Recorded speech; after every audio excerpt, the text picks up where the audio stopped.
that close, but it was enough to say, like, I see a train wreck that's about to happen. I need to speak up. I've been in situations like this. I always speak up. Always. But how about this? She's not going to get any of the deposits back. She probably lost a lot of money in this. I think so. I think she definitely lost a lot of money in this. Oh man, and I think the businesses too. It sounds like it sounds like the businesses were going to work with her on this too. Maybe they gave her like 50% back. I'm probably like, something, maybe just a little bit of labor. I don't know. I'm sure that she didn't seem pissed about any of that. I feel bad for her. Right. So when a wedding is just hours away and 160 guests are coming, do you think people sometimes go through with marriages even though they know that? Oh, yeah, I think people do it. Just to hold on to it? Just make the picture nice, and then we'll deal with it later. It's kind of like social pressure versus personal truth or something. Yeah, but I give her a lot of credit for being like, no, it's canceled. I'm done. Yeah. That's hard. How about the detail of like he proposed 1 month after like he was already having this like relationship or affair? This is crazy. Well, and you can't blame the girl. Really, 'cause she had no idea. Well, she kind of did. No, but you can. Okay, let me rephrase. Yeah, let's get into that. She said he told me this, that, and the other. So the minute she found it, at first she probably had no idea. Well, she knew that she was a guma from the beginning. But I don't think so. I think that only came about later on when they may have had a conversation, let it slip. So when she found out. Why did she carry on with it? One, and number two, that's what I want to know. Why didn't she reach out to her then? That's what I want to know. Why did she carry on with it? She knew that he was going to go to that wedding because remember he said when the dust settles after the wedding. The minute the girl he was having an affair with found out, she should have said, "And we're done, and I'm calling your wife." I'm telling you, like she should not have gone down this path for 14 months of destruction like this. Well, maybe him and the other girl can have a happy life now. And then I'm trying to think of my personal life. I mean, you know who he is. I had a situation in which I had all these promises that, they have an estranged relationship. My boyfriend sleeps in another room. We don't talk anymore. We're talking about separating and breaking up. And then I decided to go on a couple dates with this guy. And that absolutely ended up being a disaster. Yeah, weird. That was stupid of me because it was like, no, there wasn't a concrete breakup thing there. The boyfriend, even though they were estranged, is still living in the house. So I can see on this situation that there's a lot of like pressure in that. I don't know. It's just weird. There's a deeper conversation about compartmentalization. So what does it say that the psychology of someone who can live completely two different emotional realities at once? Sociopath. Right? And you're narcissistic. You're like, I'm going to get away with everything. Mm-hmm. Like, yeah. Go away. So what about the conversation through the door? I wouldn't have opened the door either. I wouldn't have opened the door because either. If I would have, he could have been physical. I would have stuck my fingers right in his eyeball hole. He could have gotten physical though too, and that could have escalated the situation even more. Ripped his face off. Because listening to like how he had the ebbs and flows of he started off like all man and tough, and then started bawling, and like you can see like he's going through a manic. Go on and cry. He's got to grieve this whole thing. When he started crying, she should have slid a tissue on the door with a picture of her middle finger. Here you go. So what do you think he meant when he said after the wedding things will settle down? Do you think he meant like to continue on their affair? Okay. That's it. Yeah, or do you think he was going to end the affair? No, I don't think so. I think his plan was it'll calm down so they can go back to doing their thing, and he won't have to spend as much time with her. Mm-hmm. That's what I think.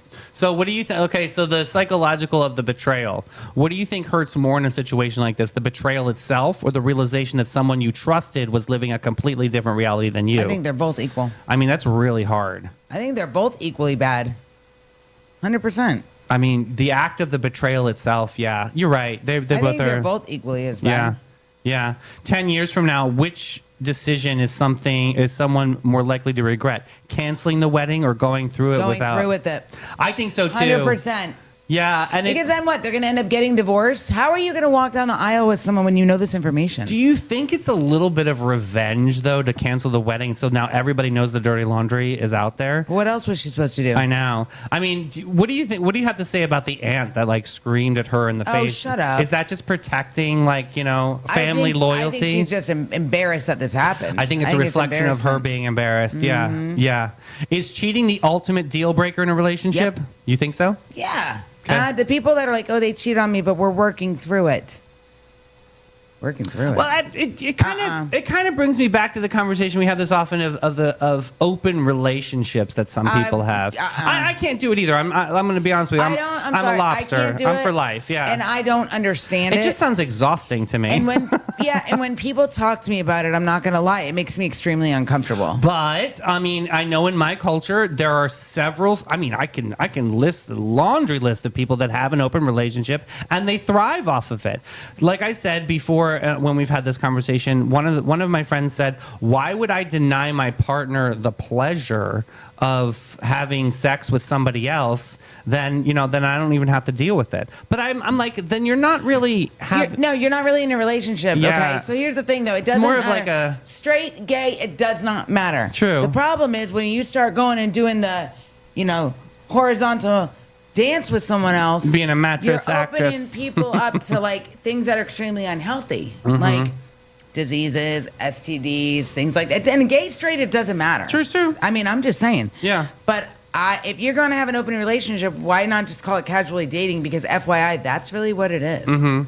I don't know. Do you think your instincts in these moments are usually right? Like your Yes. gut instinct? My mother always says, go with your gut, and it's always correct. Yeah.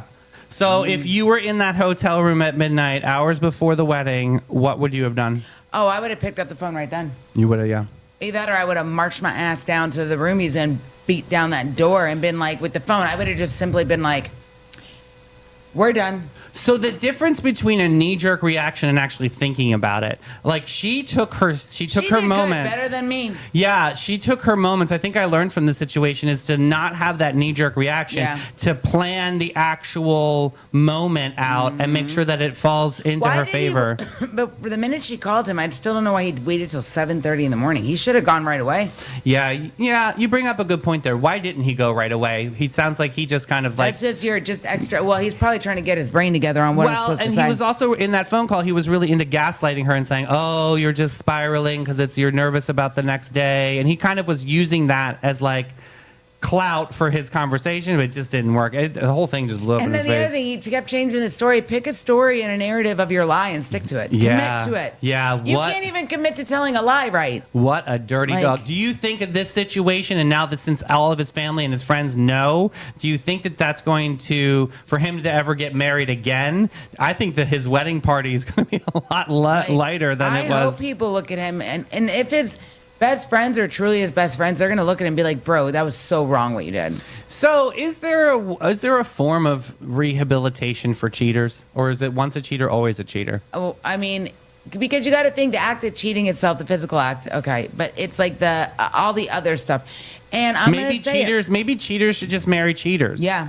Like they should just go and have their own cheat live in farm. their own compound. Well, I mean, honestly, like it's sort of like what was the show with the Scarlet Letter, and they had to the Crucible. And Oh, okay, yeah, so the you walk around, and if you were a Spookeria, you have this letter A on you there. go live in Spookeria Town. They should have the Spookeria C, and they were like, "I'm a cheater, you're a cheater." Then we're able to get married. In my utopia, Yeah. cheaters marry cheaters. We call it Spookeria Town. That would be great. Keep them You all at there. Spookeria, you go to the town. Keep them all there. Jesse Snow, you'll be the mayor of the Spookeria town. You make Yes. sure everybody gets along with stay everybody there. and take a shower, wash it Yes. off. Oh my gosh, what a moment, These God. your Reddit reports have been. I'm like- having fun, you guys, finding these, and thank you so much, Rachel, Yes. that's out there helping me. But another big thank you is to Panache. I went for a facial yesterday. Big shout out Was to it fun? Lisa, guys. You were right, Mel. I've got to put facial on my once a month I'm routine. doing it once a month. I got to book my I March. feel healthier. My skin is glowing again. It was a little bit flat. That's what she said. She looked at my pores. She was like, they're clogged. And we found out the SPF that I'm using was blocking some of my pores. So, I mean, she really kind of just didn't go through the motions. She, really connected with me. So, shout out to Lisa over there at Panache. Amazing, amazing. And then you take a nap. Yeah, I love it. I love being at Panache. Every guest, every time. Since 1987, Panache opened its doors to be a cut above the rest. Their mission at Panache is to care for their team, their guests, and community from scalp to soul and bring the joy to the world one service at a time. The Panache difference is their carefully chosen and highly trained staff there to exceed your expectations. The same goes for their elegant salon space, dedicated to guest comfort and devotion to innovation and artistry. They're focused on making your day and continually raising the bar by aligning with Aveda's mission. You gotta get Panache.com and get with it, boo. All right, let's get into Is This News? Yes. We got three news stories. You guys got to be the judge and the jury. They were harsh on you yesterday in comments. I don't know if you had a chance. I know you work all the time, but those comments yesterday. What did they say? I didn't have a chance. They were like, Mel is against her own stories. Hey, you know what? I can call it crap when it's crap. Yep. Just It was saying. funny. You were like, I just need to find a story. Excuse me, I need to find a story. I even ASAP. said it. I said, this is just a filler. Oh my gosh. All right, well, this first one's not filler, I think. Cheetah baby boom. Is this news or just kittens? So, Are you kidding around? I know. That's funny. Apparently, female cheetahs in India have birthed 8 cubs this year. Now, scientists prove that the animals are successfully adapting to their new homes. Now, before go popping champagne for the cheetahs, let me just say this: animals having babies in nature feels a bit more like reporting fish successfully swam today. Don't get me wrong. I'm thrilled for the cheetahs, mazel tov, but if every time a cat had babies, it became international news, my neighbor's garage would have its own CNN bureau. The real backstory here is that India launched a massive conservation effort called Project Cheetah, and that's not a strip joint. It's not this guy from our last story. Either. I'm thinking Cheetah Lounge from the Daytona area. Bringing African cheetahs to Kuno National Park in 2022 after the species had been extinct in India for about 70 years. Now, those relocated cheetahs are apparently settling in, starting families, and turning the savannah into the world's fastest daycare center. So the question is this a major wildlife conservation milestone or a very photogenic litter announcement? Mel, I assume you're about to tell us the breaking news for the entire planet. Here we go. So, first of all, these are just not random kittens, okay? It's actually a huge conservation milestone. I love cheetahs. So, when India launched Project Cheetah in 2022 and brought cheetahs from Namibia to South America. Beautiful. It became the first large-scale attempt in the world to reintroduce a big carnivore to a region where it had gone extinct. Thank you, India. Here's why these births matter more. Okay, let's keep it simple. For a wildlife reintroduction to succeed, animals have to breed naturally in that new environment. If they don't reproduce, eventually the population disappears again. Shooting blanks. But now scientists say there have been multiple successful litters. Nice. And the number of Indian-born cubs is steadily rising. Oh. So 8 cubs are actually proof that cheetahs are finding prey, adapting to the climate, forming stable territories, and building a self-sustained population. And let's be real, humping in the Savannah Yeah. sun. Oh I'm my just God. saying, my God. Listen, somewhere a cheetah dad is already avoiding child support. All right. I think this is news. I think it's newsworthy because Yep. it's changing the tide. Listen, bringing it back. Cheetahs were almost extinct at one point, and now that population is growing. So thank you, India. I mean it. Yeah. That's kind of a cool idea. I think it's I news. don't want to lose cheetahs. Don't say this is not news. I It's think news. it's newsworthy. I don't want to lose cheetahs. I think anytime a population... Hyenas, get rid of them. Yeah. They're dopey. We don't But need I think them. anytime an animal population goes pretty much extinct and then comes back, I find think that- it shows that things are circling back to where they need to be. And I also think it rewards conservation because that's Yeah. really an important moment here. So, yeah, come on. Give us a news News. on that one. Green check. All right, next one, Bahama bonus. Or just a very nice boss. All right, today's headline comes from the department. Can my boss please read this article? Apparently, a restaurant owner decided to shut down the business for a week and take the entire staff on a paid vacation to the Bahamas. That's how you keep staff. As in the turquoise water, palm trees, and the kind of sunsets that you make that you forget your own phone password. Now listen, I'm thrilled for these employees, truly, but I do have one question. When exactly did nice boss does nice thing become global breaking news? Well, if every good workplace made a decision like this headline, we'd have to start reporting things like manager lets employee leave early for dentist appointment. No, it's completely different. Keep going. More at 11. All right, so is this newsworthy? Let's hear from the sales lady herself. Yes, so this is newsworthy because think about it, workplaces. A lot of people are unhappy. The morale is low. There's high employee turnover. True. So this is a way. Also, it's probably tax write-off for the the business. If tax write-off, but a tax for But- fun. I mean, They closed the business and took the entire staff on a fully paid trip to the Bahamas, making sure employees didn't lose any wages okay. while the restaurant was closed. So the hospitality industry. I accidentally hit a meme button. The hospitality industry, seriously, guys, it's a really tough industry to work. There's long hours, weekend shifts, high stress, and it's physically demanding. So this business owner said, you know what? You guys have worked hard. I'm taking an all expenses paid trip. Plus, you're going to get paid for the week we're gone. And also brings back employee togetherness. And then those employees, think about it, they're going to be more apt to stay and have high morale. So sustainability efforts there, yeah. Because employee turnover is so high. And I also do want to toss you a bone here, and positive workplace culture stories. Because so many places are so toxic. They don't go viral often. No. We don't talk about what are other companies doing for a positive workplace environment. So when they do, people pay attention. So I find that kind of interesting. Also, Okay. let's talk about leadership. All right, let's do it. People don't usually quit jobs because they don't like the job. They quit a job because the leadership sucks. So this is a way that this business owner saw something and it's like, you know what? I'm going to do something for my people. Right. Right? Like a leader that is investing in the greater good. Instead of just, we're having a pizza party. Yeah. Get out of here with your pizza. Here's a workplace pen. I don't need another damn pen. They're seeing it from their employees' side and they're like, you know what? My people need a break. Let's go. So would a gesture like this make you more loyal to your job? yeah, I think so, because you feel seen as an employee and you're like, wow, this person values and sees the work I'm putting in and they value the fact that I'm tired. Listen, I was a brand ambassador for Beaver Toyota for many years, and I got to tell you, what the Beaver family does for their employees is absolutely beautiful. They invite them on like a big company trip, and this isn't a dealership that has like 100 employees. They have over 500 employees. Like this is a huge company, and they took us all to Disney World, and we got to go to Animal Kingdom all together. It was such a special moment, and I still have those memories in my heart today because it was like, wow, we all took a second to breathe. We all took a second to not worry about quotas or the money or the stress or the pressures and all of those things, and we had fun together. And I think that kind of built a team. It kind of built trust because everyone was looking at me like I'm just this fancy influencer, like what, or hyper local influencer. Like, what are you doing with our company? They got to know what I do. But that's the other thing too. I think it also gives,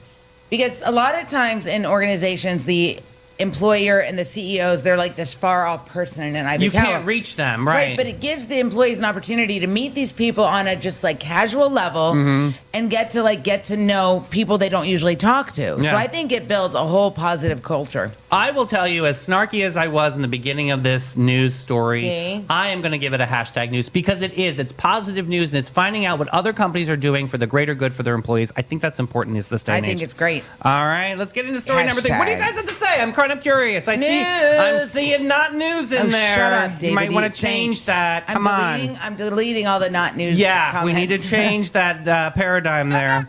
All right, let's go to high science or just high hopes.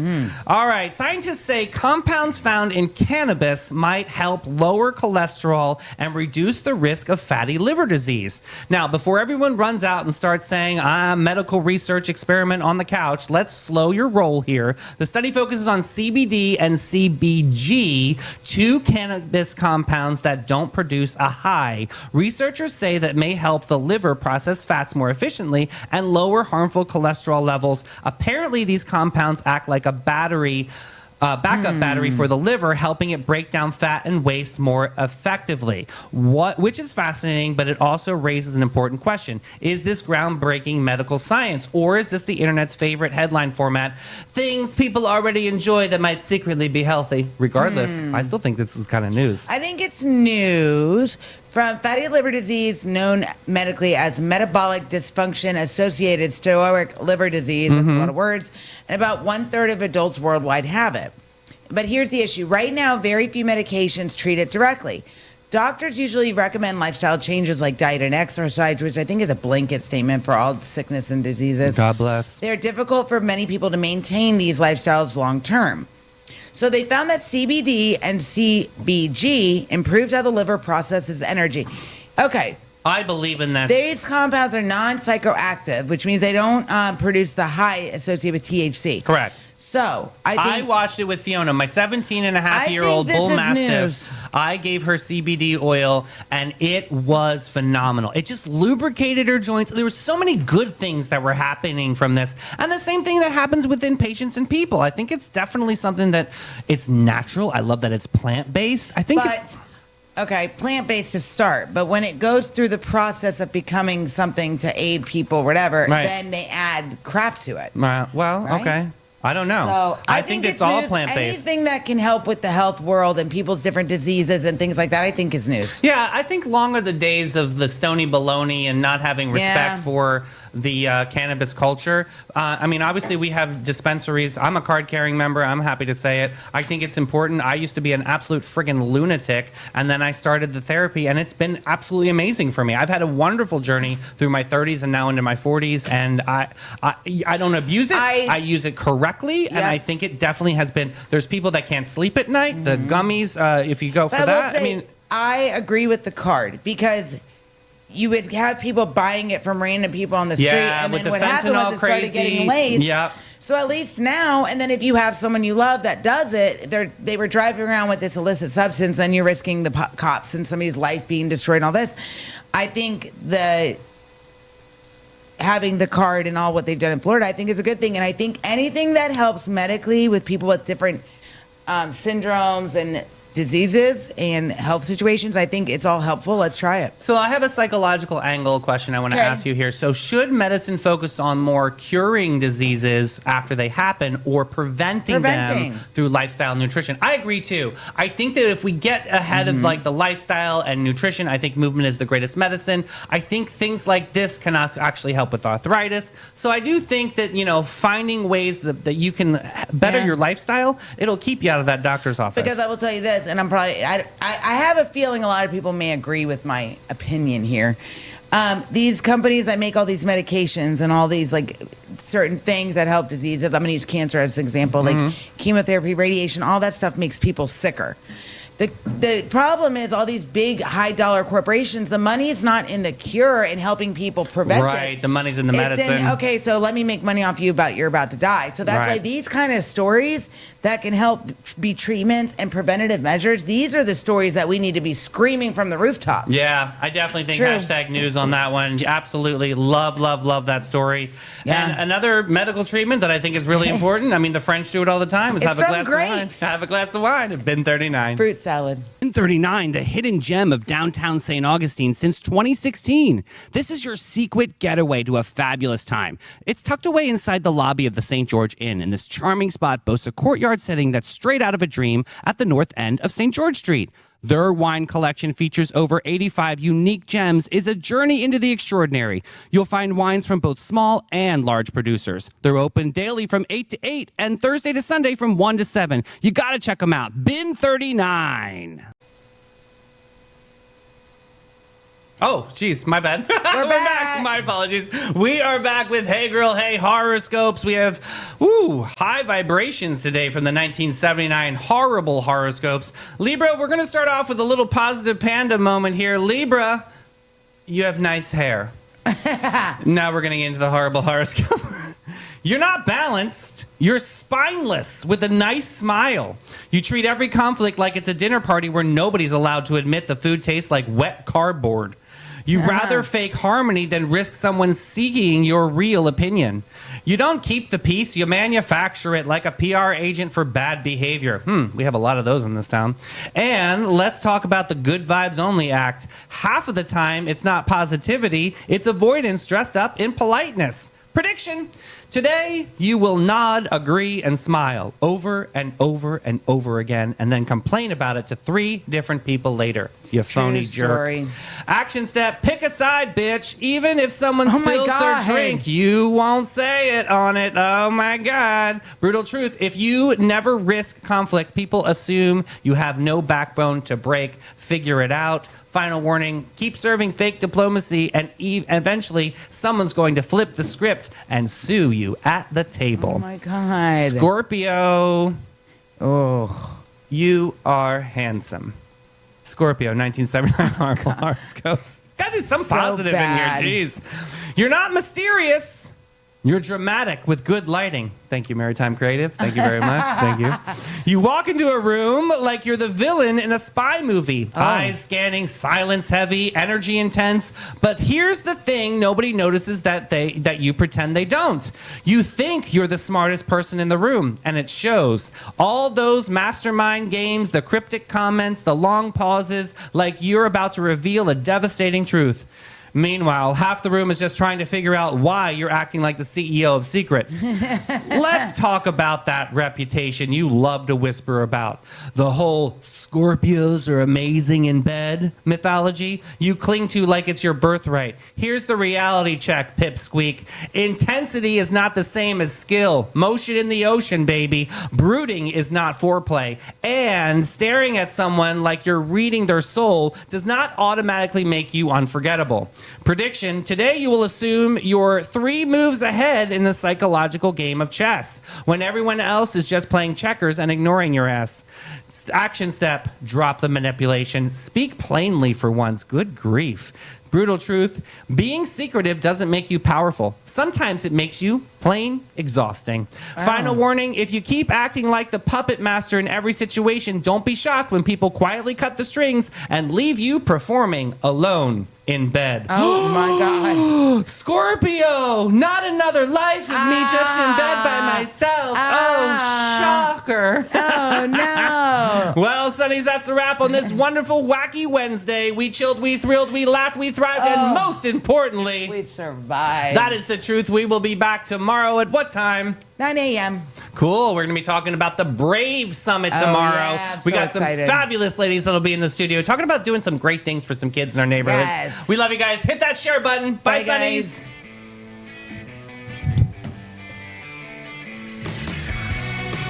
All right,